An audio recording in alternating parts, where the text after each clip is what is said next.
तो देश में राजनीति की अगर बात की जाए तो वो भी चरम पर है। वहीं एनसीपी नेता शरद पवार ने राहुल गांधी को आईना दिखाया है। चीन से तनातनी के बीच राहुल गांधी प्रधानमंत्री मोदी और सरकार से सवाल पूछ रहे हैं। इस पर शरद पवार ने कहा है कि हम ये नहीं भूल सकते हैं कि 1962 में क्या हुआ था, जब चीन ने भारत के 45,000 वर्ग किलोमीटर क्षेत्र पर कब्जा कर लिया था। उन्होंने कहा, ये आरोप लगाने का समय नहीं है, किसी को ये भी देखना चाहिए कि इतिहास में क्या हुआ था। ये राष्ट्रीय हित का मुद्दा है और इस पर राजनीति नहीं करनी चाहिए। हम नहीं भूल सकते कि 1962 में क्या हुआ था। राष्ट्रीय सुरक्षा को लेकर राजनीति नहीं करनी चाहिए। एक जगह नहीं बल्कि 3 जगह चाइना ने हमारी जमीन छीनी है। प्रधानमंत्री जी, आपको सच बोलना ही पड़ेगा। एक तरफ शरद पवार तो दूसरी तरफ राहुल गांधी। दोनों की पार्टियां पुरानी राजनीतिक साझेदार हैं। महाराष्ट्र में कांग्रेस और एनसीपी उद्धव ठाकरे की गठबंधन सरकार की सहयोगी हैं। इतना करीबी होने के बाद भी मराठा क्षत्रप ने राहुल गांधी को चीन के मुद्दे पर इतिहास के पन्ने पलटते हुए आईना दिखाने की कोशिश की। हम नहीं भूल सकते कि 1962 में क्या हुआ था। चीन ने हमारी 45,000 स्क्वायर किलोमीटर जमीन पर कब्जा कर लिया था। वर्तमान में मुझे नहीं पता कि चीन ने जमीन ली है या नहीं, मगर इस पर बात करते वक्त हमें इतिहास याद रखना चाहिए। जब मैं एक आरोप लगाता हूं, तो मुझे यह भी देखना चाहिए कि जब मैं सत्ता में था तो क्या हुआ था।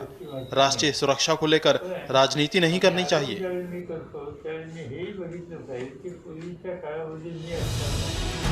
सुना आपने शरद पवार ने क्या कहा।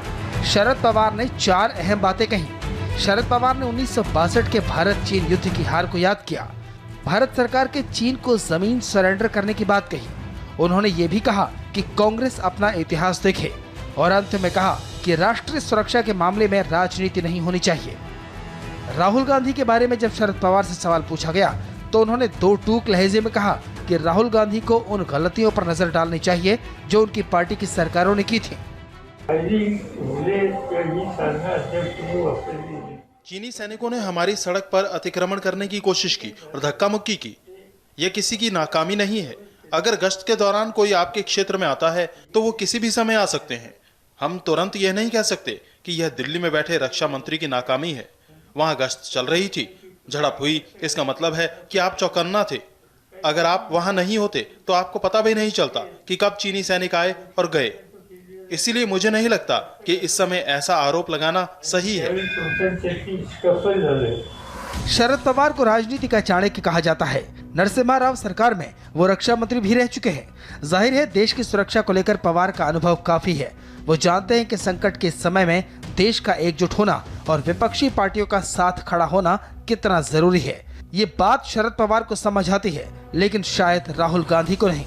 और इसीलिए इस आपातकाल में राहुल गांधी लगातार प्रधानमंत्री और सरकार के खिलाफ आक्रामक है।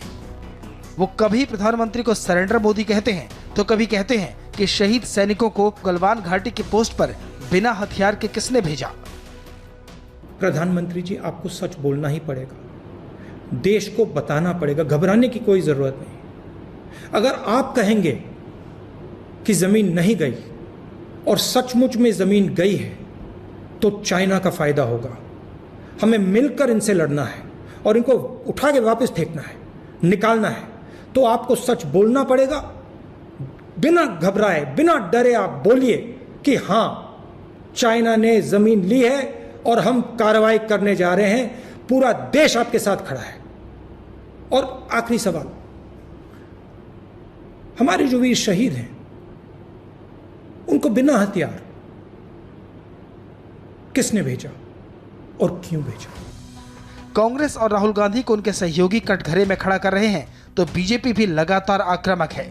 राजीव गांधी फाउंडेशन को चीन से मिले डोनेशन को लेकर बीजेपी अध्यक्ष जेपी नड्डा ने सोनिया गांधी और कांग्रेस पर 10 सवाल दागे हैं। पहला सवाल, 130 करोड़ देशवासी जानना चाहते हैं कि कांग्रेस ने सत्ता में रहते हुए क्या क्या काम किए और किस तरह से देश के विश्वास के साथ विश्वासघात किया। दूसरा सवाल, आरसीईपी का हिस्सा बनने की क्या जरूरत थी? चीन के साथ भारत का व्यापार घाटा $1.1 बिलियन से बढ़कर 36.2 बिलियन अमेरिकी डॉलर कैसे हो गया? तीसरा सवाल, कांग्रेस और कम्युनिस्ट पार्टी ऑफ चाइना के बीच सटीक संबंध क्या है? हस्ताक्षरित और अहस्ताक्षरित MOU क्या है? चौथा सवाल, इंटरनेशनल फ्रेंडली कॉन्टैक्ट और central military commission of China के लिए राजीव गांधी फाउंडेशन के चीन से संबंध का क्या महत्व है? पांचवा सवाल, 2005 से 2008 के बीच PM नेशनल रिलीफ फंड से राजीव गांधी फाउंडेशन में पैसा क्यों भेजा गया? छठा सवाल, राजीव गांधी फाउंडेशन को कई बड़े कॉरपोरेट से दान मिला, इसके बदले में कॉरपोरेट्स को कॉन्ट्रैक्ट मिले, क्या यह शुद्ध गड़बड़ी नहीं थी? सातवां सवाल, यूपीए सरकार ऐसे लोगों को कॉन्ट्रैक्ट देकर क्या करना चाहती थी? आठवां सवाल, राजीव गांधी फाउंडेशन के खाते कैग ऑडिटिंग से मना क्यों कर रहे हैं? फाउंडेशन पर RTI लागू क्यों नहीं हुआ? नौवां सवाल, 1991 के बजट में मनमोहन सिंह ने राजीव गांधी फाउंडेशन को 100 करोड़ रुपए दिए। मनमोहन सिंह को जनता के पैसे के संगठित लूट पर क्या कहना है? 10वां सवाल, मेहुल चोकसी से राजीव गांधी फाउंडेशन में पैसा क्यों लिया गया? मेहुल